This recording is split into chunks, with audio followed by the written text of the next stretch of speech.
What has brought about a group of people who are prepared to call themselves Christian and not follow Christ? I saw a video of a pastor in a church who during COVID did an outside broadcast and said to the evangelical members of the church who were sat in cars, he denounced the bigotry and the hatred. He was sacked the very next day. They don't want to hear the message of love. It's almost Orwellian, the world in which some of these people live. What's causing that? There seems to be a culture of media consumption of a certain type that is an echo chamber of their own particular bigotry through the media, and certainly some of the news outlets. There seems to be a culture of wanting like a reality show, a culture where anger seems to sell. It amazes me how angry and fearful Christian nationalists are. Some fundamentalists as well. I'm not saying they're the same.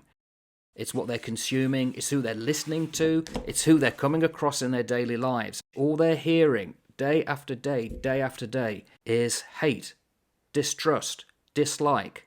And there doesn't seem to be something puncturing that would say, well, hang on, and if it does, it's quickly, well, ironically, cancelled.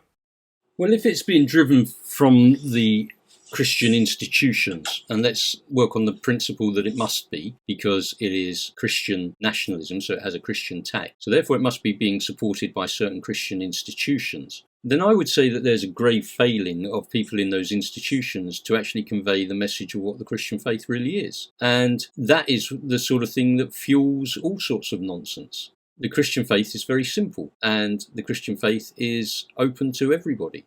And if you start to close it all down and say, well, actually, it's only good for a few people here or a few people there or a few people of this colour or a few people of that colour, you've totally lost the Christian faith. So it's no longer Christian. It might be pseudo-Christian, but it's not Christian. And I'd agree with all of the points that you've touched on there. You know, media consumption is a massive thing, isn't it? I was thinking only today about how we would plan to do things when we were young kids. There was no checking your phone and sorting things out. You would go to certain places at certain times and you would be in certain places at certain times. Back in the day, we didn't have access to news so quickly. And I think you've touched on this before. When something happens in Florida, we now hear about it within minutes. And it's got nothing to do with us, but it agitates us and it stirs up all sorts of hatred. And I'm not saying that we shouldn't be aware of things, don't get me wrong. I don't think we should live in our own little bubbles. I think we should be aware, but we should also be aware of things in context. There are certain problems that certain countries face that we don't face in this country. That doesn't mean to say that we should ignore those problems. It means that we should go, oh, that's really interesting.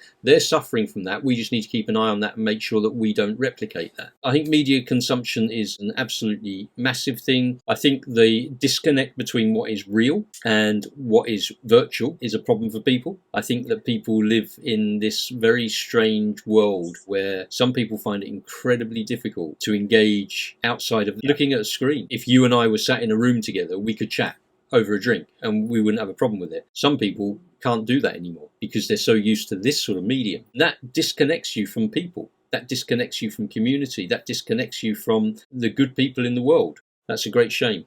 Anger sells. People like to be righteous about things. The whole of society has become inward looking. Add a touch of religiosity on top of that, and yeah, you can make all sorts of horrible things happen. And we know from history that horrible things can happen by following flawed leaders. There's a section in James in the New Testament says that not many of you should be teachers because teachers are in for a more severe judgment. And I think that anybody who leads any Christian institution should be really mindful of that, because the responsibility for the failure of many aspects of living a life like Jesus rests in the pulpit. Every message should be about Jesus. Every message should be about focusing on him and how he can be reflected in your life. Every message. So the volume of the book speaks of him.